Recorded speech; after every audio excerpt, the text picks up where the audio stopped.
ارشد مدنی، جمعیت علماء ہند، نعرہ تکبیر، جمعیت علماء ہند، مولانا ارشد زندہ باد، مولانا ارشد مدنی قدم بڑھاؤ،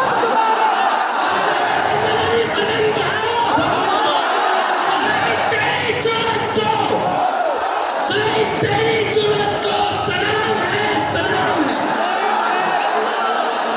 آپ کے جذبات کی ہم بڑی قدر کرتے ہیں، بیٹھ جائیں بیٹھ جائیں بیٹھ جائیں بیٹھ جائیں۔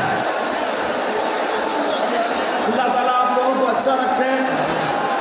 حضرت تشریف لائے ہیں، انشاءاللہ ہم بہت جلدی اپنے جلسے کو مکمل کر لیں گے۔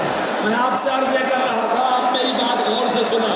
حضرت تشریف لا چکے ہیں، ان کی زیارت کرتے رہیں۔ یہ بیچ بیچ جو لوگ کھڑے ہیں بیٹھ جائیں تاکہ دوسروں کو بھی دیکھنے کا موقع ملے۔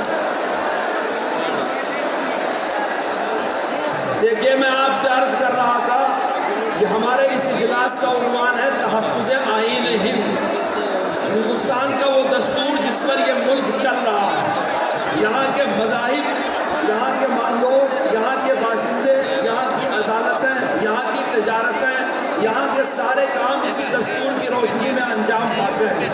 اگر یہ دستور نہیں ہوگا تو ملک بکھر بکھر ہوگا اور بگڑ جائے گا۔ اس دستور پر عمل نہیں ہو رہا ہے، ہم تو بہت دنوں سے کہہ رہے تھے، اور جو کچھ اس ملک میں خرابی پیدا ہوئی ہے اس دستور کو نظر انداز کرنے کی وجہ سے پیدا ہوئی ہے۔ چاہے گاندھی جی کا قتل ہو، چاہے فسادات ہوں، چاہے ہندو مسلم رائٹ ہو، کمیونل کرائسس ہو، بلڈوزر کی کارروائی ہو، کسی قسم